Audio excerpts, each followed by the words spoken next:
You're welcome back. It is still the AM Weekend Show. My name is Divine Onoha, and I'm your host. But I'm not here alone. I'm here with Ogochukwu Osai, my amazing co-host. Good morning. Good morning. How are you? I am fine. Lady in what's now? Blue. Pop of colors. How are you doing now? I'm good. You look beautiful. Thank you. How's I thought we'll be on theme today. Let's leave this thing. It's not working. You did not pass the memo. So yeah. Why did you pass your memo so that we can all dress this? It's good that Look you're corporate repping and official and all of that. Repping corporate, so it's a balanced thing. Okay, that's if okay. You ask me, how are you doing now? I'm alright. How was your week? I'm okay. My week was good. It was here and there. I think adulthood had its toll on me this week because I spent a lot of time thinking, my Ife and that feels strange to say, but yeah, I spent a lot of time thinking about what to do in my life, what next. You know those moments where those reflective moments, exactly, where you just sit down and you're thinking, is this how we're going to get the car? Where are we going from here?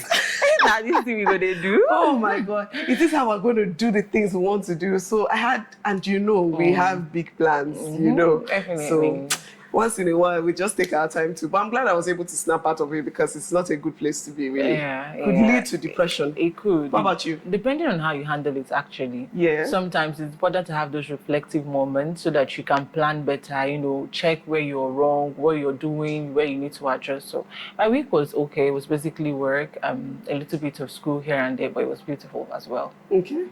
Talking about adulthood, how has it been for you?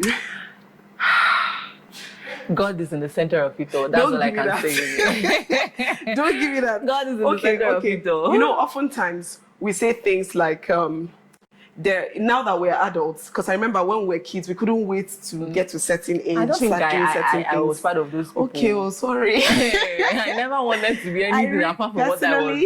Oh, I couldn't wait. I just couldn't wait. I couldn't wait to leave the house. I couldn't wait to go to school. I couldn't wait to...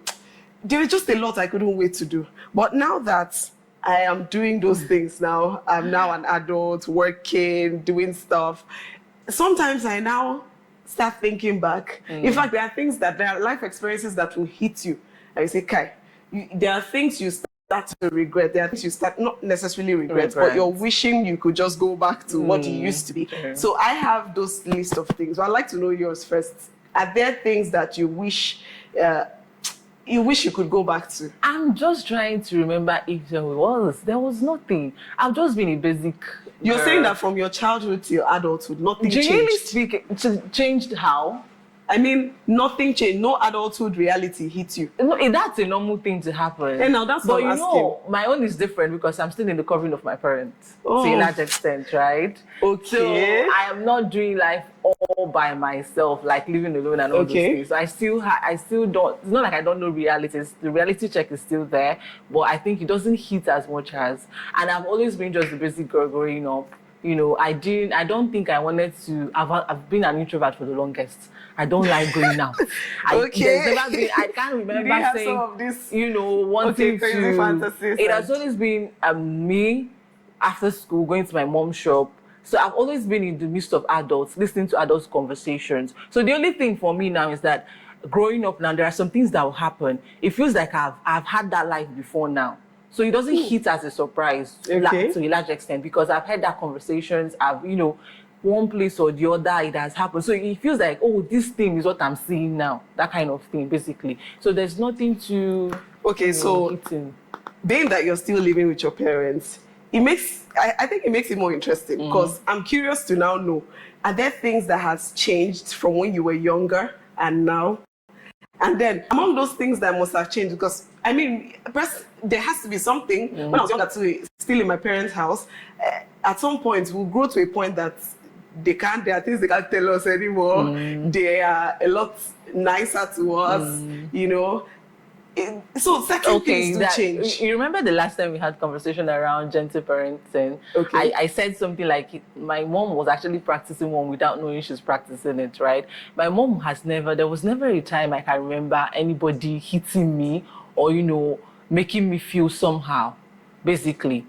So it's just, the only thing now is that I'm now an adult. So there is no there was never a time I used to keep late nights that you say they want to tell me, don't stay out by this particular time of the night. Or maybe somebody coming to look for me at home that is not somebody they know. Yeah, wow. My male friends growing up, my mom know about all of them up until now. So they could come to our house at that particular time, ask for me, wait for me, I'll come out, basically. So I had that kind of upbringing. The only things that my dad was a little bit strict, but I don't think there were a particular place where he has to exhibit, that, because I'm always there with them. So this thing you're saying now. So basically, the only difference now is that I'm an adult, and they know I work, so I have the liberty to travel, to do stuff. I can come back and say, oh, I wouldn't be around within this period of time, and nobody is questioning why it is so, right? So basically, but would they question it before? I can't say. Yeah, definitely. They have to question it now. I want to say you had the softest life growing up. It's not like in my own opinion, I would say I had the basic. It was not like a Mine basic was life. This basic you keep saying. All of us, basic now.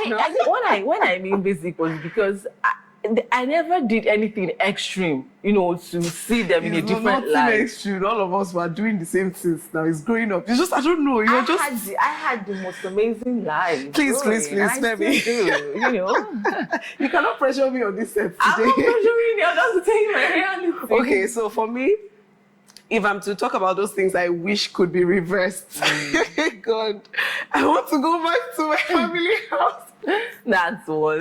Oh, this one keeps pressing my neck every day I wake up. What am I doing here? Can I just go back to... Please, can these bills just... You can take a break. Can these bills just go away? Wait small. Let me breathe. Let me back just... to mama. Hey, God. I think this is one that has really hit me hard. The need to go back. You say you left home to feed home, but at the end of the day, even like say home when they feed you. So there's that. And I also think there's this other one. I'm trying to remember. Okay, I'll just say I miss those times when, back in my family house, my father had a rule. His own was, he was a very simple man. He didn't stress us a lot. Said, if you have a boyfriend, if you have male friends, bring them home, bring them to the house, So I had male friends. I had a lot of male friends. And then I want to bring them to the house, but there's a bit of, he wasn't saying it sarcastically or not. Yeah. I started bringing them to the house. I started bringing them to the house, and he will have chats with them, and it just made so much difference in my life. Meanwhile, now that I have the freedom to do whatever I can, whatever I want, have whatever kind of guest I want, I'm now so restricted. I'm so guarded, and sometimes when I'm making a new friend, I start to feel bad that my father is not here for me to show the person. Let them have that interaction. So if he perceives something, he will tell me. So I think that is one major thing that has really nostalgic feelings. Now, memory lane. Memory lane. But of course, I'm back to reality. Let's go back to reality. Welcome. Today is World Tourism Day. How do you feel about that? I feel great for someone who had one kind of, I think what I know now, I think the first time I went for hiking, I would like to say something around that was in 2021. So, I used to hear about hiking, going to see places. I'm like, okay, I don't go out now, but let me try this one. So I paid, I joined them. And that very day, it was just, for me, I'll just say it exactly how I felt that very day. I was like, is this what you call hiking? Wandering from one place to the other. Why are we climbing? Please, where was that? It was Milking Hill. Okay. I was like, what are we doing in this bush? Everybody was just very happy. I would look at them, you are happy doing this thing. If you explain to me, I'm not going to be here, basically. So, but after that, I began to, as I continued to grow, I began to understand that, these things are also part of life. It's very interesting. I've not been to there before then, but maybe because of what I didn't expect it to be like that, I didn't ask better questions. I was just excited to, try something new. But what I was trying was not exactly what I planned it to be in any way, right? So, but after that, I began to, from then, I was seeing that tourism is something very interesting. And as with that too, because I think during that particular, we had people from Anambra join us just to see that part of and they were so excited, taking pictures. So after the whole experience, I began to, think about it when I got a little bit older, not like I'm older, like, yeah.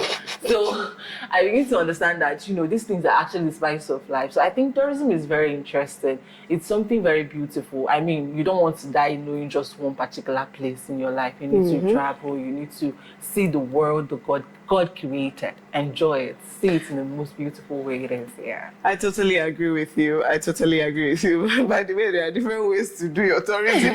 You cannot do hiking. It's so interesting because as you explore these places, you get to learn more about your identity as a Nigerian. You get to learn more about your identity as an Igbo, a Hausa, a Yoruba person, and you just get to experience more. I think it's a great idea for you to consider if you're looking for what to do with your time anytime this year. You could just find somewhere, find a good spot, explore, find out the story behind it, and of course, just enhance your life. Not every time you just stay at home and lock yourself up. But yeah, that is all we'll do today on this Chit-Chat segment. Up next on the AM Weekend Show is our newspaper review. Don't go anywhere. We'll be right back.